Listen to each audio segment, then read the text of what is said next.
तो मूवी के स्टार्ट होते ही हम एक एस्ट्रोनॉट जॉन को देखते हैं। वो अभी अपने हाइबरनेशन पॉड से निकला और फ्रेश होने के बाद अपने स्पेसशिप के कंट्रोल रूम में आया, जहां उसे अपने 2 और साथी मिले। ये तीनों इस टाइम अपनी स्पेसशिप के मेंटेनेंस वर्क में लगे हुए थे और जाना था इन्हें प्लैनेट सैटर्न के मून तक। इनका मिशन था वहां पहुंचकर वहां से नेचुरल रिसोर्सेज को कलेक्ट करना, जिसे वापस दुनिया में लाकर इस्तेमाल किया जा सके। इनका ये सफर लगभग 9 साल चलने वाला था। इतने बड़े सफर में ज्यादातर ये लोग अपना वक्त सोकर गुजारते थे। कुछ 3 माह बाद ये लोग अपने हाइबरनेशन पॉड से निकलते थे, अपनी स्पेसशिप की मेंटेनेंस को चेक करते थे और इसकी रिपोर्ट अर्थ पर देते थे। और ये करने के बाद ये लोग 90 दिन के लिए दोबारा सो जाते थे। हाइबरनेशन की इतनी लंबी नींद लेने के लिए इन्हें ड्रग्स का भी इस्तेमाल करना पड़ता था। यहाँ इनके सारे काम करने के बाद हम देखते हैं कि जॉन कंफ्यूज है। नैश के पूछने पर वो बताता है कि उसे अपनी गर्लफ्रेंड का ना तो फुल नेम याद आ रहा है और ना ही उसे अपनी गर्लफ्रेंड की आवाज याद रही। ये सुनकर नैश उससे कहता है, अरे कोई बात नहीं, हाइबरनेशन के लिए जो हम ड्रग्स लेते हैं ये उसका साइड इफेक्ट है, उसकी वजह से हमें काफी सारी बातें भूल सकते हैं, लेकिन घबराओ नहीं, ये फिर तुम्हें याद आ जाएंगी। खैर, अपने स्पेसशिप के सारे सिस्टम चेक करने के बाद जॉन अर्थ पर रिपोर्ट करता है कि यहाँ पर सब ठीक है। ये लोग स्लिंग शॉट के ऊपर ही हैं,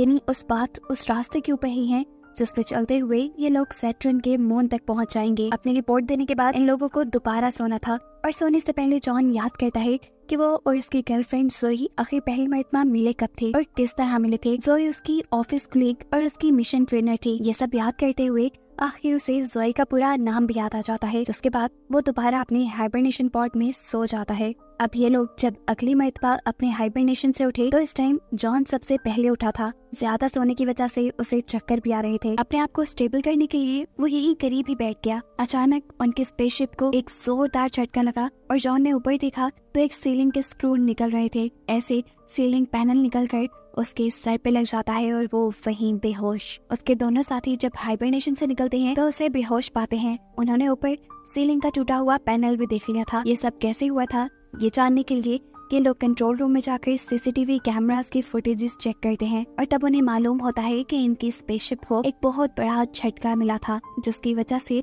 स्पेसशिप के काफी सारे इंटरनल पार्ट्स डैमेज हो गए हैं। शिप किस हद तक डैमेज हुई थी ये पता चलाने के लिए जब ये लोग शिप के कंप्यूटर को ऑन करते हैं तो कंप्यूटर इन्हें शिप में किसी डैमेज का पता नहीं दे रहा था। और ये चीज जानकर नैश बहुत ज्यादा पैरानॉइड हो गया, घबरा गया, क्योंकि उसे लगा कि शिप का कंप्यूटर उन्हें काफी सारी चीजों के बारे में नहीं बता रहा और ऐसे किसी भी मुश्किल वक्त में उनकी जान खतरे में पड़ सकती है। अब नैश का मानना था कि ये शिप आगे सफर करने की काबिल नहीं रही और अगर ये लोग स्लिंग शॉट को कंटिन्यू करते हुए सैटर्न के मून तक पहुंचने की कोशिश करते भी हैं तो रास्ते में ही ये लोग मारे जाएंगे। जॉन के होश आने पर नैश ये बात जॉन को भी बताता है कि अब उनकी शिप आगे सफर करने के काबिल नहीं रही। उनकी शिप में कुछ बहुत बड़े फॉल्ट्स हैं, ऐसे में ये सफर कंटिन्यू करते हैं तो ये मारे जाएंगे। उसने ये चीज अपने कैप्टन फ्रैंक से भी डिस्कस की थी, लेकिन फ्रैंक ने वापस अर्थ पे जाने से मना कर दिया। वो जॉन से कहता है, तुम यकीन मानो मेरा, हमारी जान खतरे में है। हमारे पास एक ही रास्ता है, वो बस ये कि हम नेक्स्ट हाइबरनेशन में कैप्टन से 12 घंटे पहले उठ जाएंगे और शिप को रीप्रोग्राम करके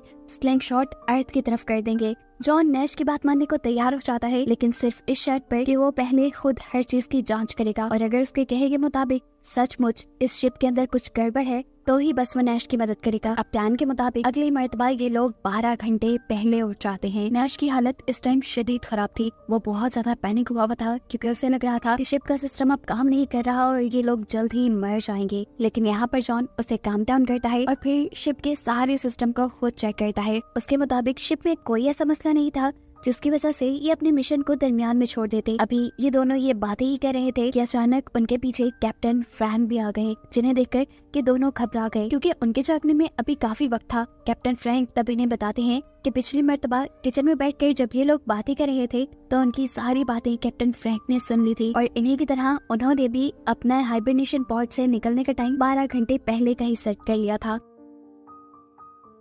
अब फ्रैंक जॉन को बताते हैं कि शिप में ऐसा कोई मसला नहीं है जिसकी वजह से उन्हें ये मिशन अबॉर्ट करना पड़े। जॉन भी उनकी हाँ में हाँ मिलाता है। यहाँ फ्रैंक उससे प्रॉमिस करते हैं अगर मिशन में कोई भी प्रॉब्लम हुई तो मैं खुद इस स्पेसशिप को दोबारा अर्थ की तरफ मोड़ूंगा। वो लोग ये बात कर रहे थे, दूसरी तरफ हम देखते हैं कि नैश की हालत बिगड़ चुकी है। वो पैनिक कर रहा है क्योंकि उसे लग रहा है कि अगर वो लोग अपने मिशन को कंटिन्यू रखते हैं तो जल्द ही वो मर जाएंगे। उन्हें फौरन अर्थ पे वापस चले जाना चाहिए। उसकी ऐसी हालत तो फ्रैंक आकर जबरदस्ती बुरी तरीके से कंट्रोल करता है और जबकि अब थोड़ी देर बाद हम देखते हैं कि जॉन की भी हालत बिगड़ने लगी थी। उसे भी अब ऐसे हेलुसिनेशंस हो रहे थे कि जैसे उसकी गर्लफ्रेंड सोई इस स्पेसशिप में उसके साथ ही हो। हालांकि वो जानता था कि ये सब सच नहीं है। अब वो उस सीलिंग पैनल के नीचे से गुजरता है जिसकी वजह से वो पहले बेहोश हुआ था। उस सीलिंग पैनल को उसके एक साथी ने जोड़ दिया था। नैश की बातों को सोचते हुए वो इस सीलिंग पैनल को खोलता है और चेक करने के लिए जाता है कि आखिर खराबी हुई भी थी या नहीं। अंदर जाने पे उसने देखा कि काफी सारी तारें स्पार्क कर रही थी। इससे पहले कि वो कुछ कर पाता, इस स्पार्क की वजह से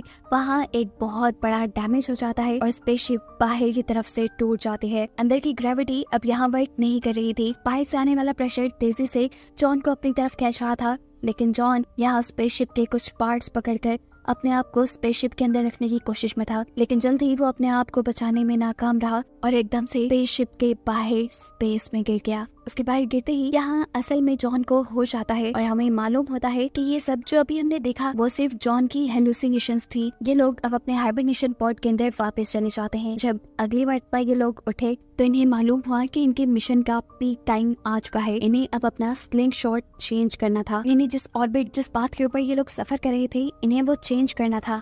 नैश इस सबके हक में नहीं था क्योंकि उसे लग रहा था कि उसकी स्पेसशिप के अंदर कुछ न कुछ गड़बड़ है, लेकिन कैप्टन फ्रैंक और जॉन ये मिशन दरमियान में छोड़ने के हक में नहीं थे। इसलिए वो दोनों अकेले ही सारी कैलकुलेशंस करते हैं और फिर स्लिंग शॉट चेंज कर देते हैं। उनकी स्पेसशिप में एक बहुत बड़ा झटका आता है और स्पेसशिप में बहुत सारे अलार्म बजने लगते हैं। स्पेसशिप का सिस्टम ओवरलोड होने के सिग्नल्स दे रहा था, लेकिन तब भी कैप्टन फ्रैंक ने ये मिशन रोका नहीं और इसे कंटिन्यू रखने के लिए बटन दबा दिया। नैश को लगा बस अब ये लोग मर जाएंगे, लेकिन अगले ही पल इन्हें मालूम हुआ कि ये लोग सेफली अपना स्लिंग शॉट यानी अपना पाथ चेंज कर चुके हैं। ये उनके लिए एक बहुत बड़ी कामयाबी थी जिसे ये लोग यहाँ पर सेलिब्रेट भी करते हैं। आगे कुछ दिनों के लिए इन्हें अपने पाथियों पर नजर रखने के लिए जागते रहना था। अपना माइंड डाइवर्ट करने के लिए जॉन यहाँ पे एक्सरसाइज करता है और अपने आप को ज्यादा से ज्यादा बिजी रखने की कोशिश करता है, लेकिन अब उसकी दिमागी हालत उसे ज्यादा कुछ करने दे नहीं रही थी। उसे हेलुसिनेशंस होने लगे थे, ऐसे जैसे जोई उसके आगे पीछे हो।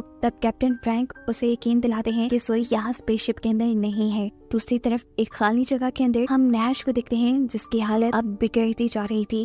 जॉन के पूछने पर वो बताता है कि अब उसे अपने मॉम डैड के नाम और उनके चेहरे तक भूल गए हैं और जॉन उससे कहता है तुम जानते तो हो ये हाइबरनेशन ड्रग्स की वजह से है। तब नैश जवाब देता है मैं कैसे यकीन दिलाऊं, मेरे साथ कुछ सच में बुरा हो रहा है, मेरी हालत ठीक नहीं है, मुझे अब नंबर्स भी सही से समझ नहीं आ रहे। ये लोग बातें कर रहे थे कि इन्हें कंट्रोल रूम के अंदर कैप्टन फ्रैंक बुलाते हैं। वहाँ पर उनकी कैलकुलेशन में कुछ खराबी आ रही थी जो उनके स्लिंग शॉट को चेंज कर सकती थी। जॉन और नैश मिलकर यहाँ इन कैलकुलेशंस को ठीक करते हैं और फिर नैश इन्हें बताता है कि इनके सिस्टम का लो लेवल कमांड रिएक्टर खराब हो रहा है और ये सारी प्रॉब्लम्स उसी की वजह से हो रही हैं। ये बात तो अब जॉन भी जान गया था और हालत उसकी भी खराब हो रही थी। कैप्टन फ्रैंक जानते थे कि ये दोनों वापस लाइफ पे जाने की बात करेंगे, इसीलिए वो यहाँ पर अपनी गन निकाल देते हैं और इन दोनों को ब्लैकमेल करते हुए इनके हाइबरनेशन पॉड में जाने को कहते हैं।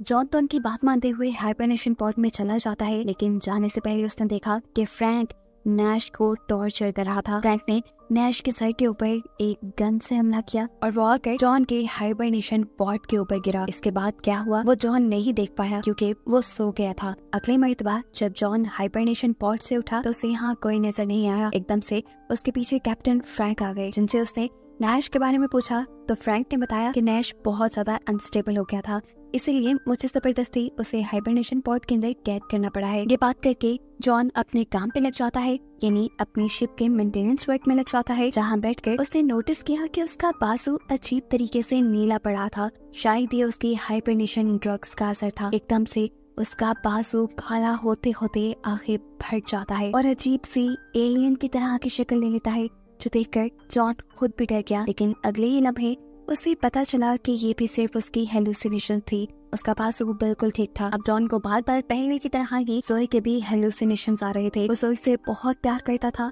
शायद इसलिए वो उसके माइंड से निकल ही नहीं रही थी। और तब फ्रैंक उसे एक बहुत ही दर्दनाक हकीकत बताता है, वो ये कि उसका और जोई का रिलेशन कभी था ही नहीं। असल में जोई उनकी मिशन ट्रेनर थी और कंपनी ने उसे जॉन से पब्लिक प्लेसेस में मिलने को इसलिए कहा था ताकि वो जॉन की मेंटल हेल्थ के बारे में पता चला सके और ये जान पाए क्या वो इस मिशन के लिए सूटेबल है या नहीं। ये बात सुनकर जॉन गुस्से से पागल हो जाता है और फ्रैंक से कहता है, तुम कौन होते हो मेरे या मेरी लाइफ के बारे में कुछ भी कमेंट करने वाले? प्लीज मेरे पर्सनल मामला से दूर रहो। जॉन अब वापस कंट्रोल रूम की तरफ आ गया था क्योंकि उसे अपना रेडियो सिस्टम मेंटेन करना था। वो अपने पूरा ध्यान लगाकर काम करना चाहता था, पर जोई और उसकी यादें उसे बार बार डिस्टर्ब कर रही थी। अभी वो इन सारी सोचों में उलझा हुआ था कि तभी उसे रेडियो के जरिए कोई कांटेक्ट करता है और उससे बहुत सारे सवाल पूछता है। इससे पहले कि जॉन किसी एक भी सवाल का जवाब दे पाता, ये कॉल डिस्कनेक्ट हो जाती है और फौरन फ्रैंक उसके पास आता है और पूछता है, तुम किससे बातें कर रहे थे? जॉन यहाँ कुछ नहीं बोलता और तब फ्रैंक उसे कहता है, चलो अच्छा, अब तुम्हारा दोबारा हाइबरनेशन साइकिल में जाने का टाइम हो गया है। जॉन अभी दोबारा हाइबरनेशन में नहीं जाना चाहता था,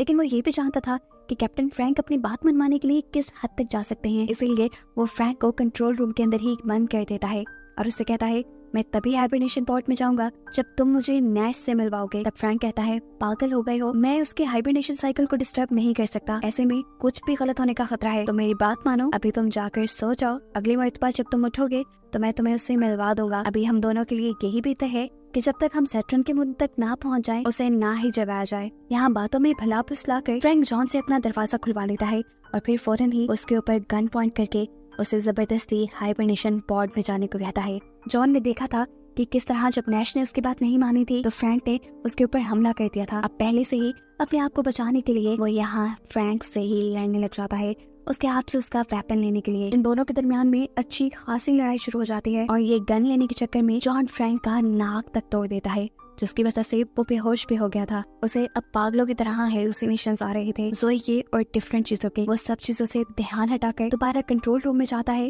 और सीसीटीवी फुटेजेस के जरिए नैश को ढूंढने की कोशिश करता है।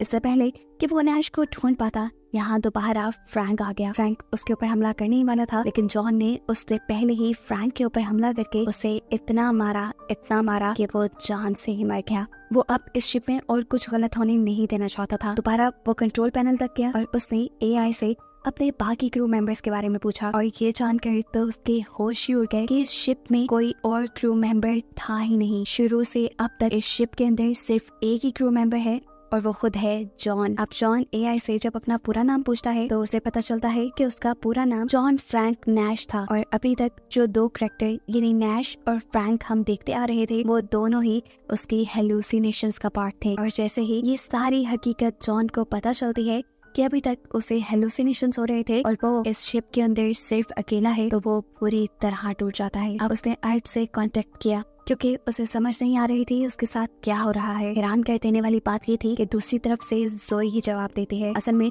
उनके सिस्टम में कुछ प्रॉब्लम हो गई थी, जिसकी वजह से जॉन को हाइबरनेशन ड्रग एक मर्तबा ज्यादा दे दी गई और इसी की वजह से वो अब तक हेलुसिनेट कर रहा था। ये सारी बात जानने के बाद वो जोई से कहता है कि बस वो अब इस मिशन को और कंटिन्यू नहीं करना चाहता, वो अर्थ पे वापस आना चाहता है। और तब एक और शॉकिंग ट्विस्ट उसे ये पता चलता है कि वो अभी तक किसी स्पेसशिप के अंदर था ही नहीं और ना ही वो कोई स्पेस ट्रेवल कर रहा था। उसे स्पेस ट्रेवल की ट्रेनिंग देने के लिए एक फैसिलिटी के अंदर रखा गया था जो बिल्कुल एक स्पेसशिप जैसी थी। इस फैसिलिटी के इस खास कंपार्टमेंट को, जो कि बिल्कुल स्पेसशिप की तरह बनाया गया था, उसे जमीन के तकरीबन 1000 फीट अंदर की तरफ बनाया गया था ताकि हाइबरनेशन ड्रग और हाइबरनेशन के सारे इफेक्ट्स अच्छी तरह पता चल पाए। जॉन इन सब चीजों को लेकर बुरी तरह कंफ्यूज था। वो जोई से बताता है कि वो स्पेस में इस टाइम जुपिटर को देख पा रहा है, उसके सामने स्लिंग शॉट है। तो यहाँ जोई उसे बताती है कि ये सब भी जो उसे नजर आ रहा है वो उसकी हेलुसिनेशन का ही एक पार्ट है। इन्हीं की बातों से हमें पता चलता है जो एक मरतबा पहले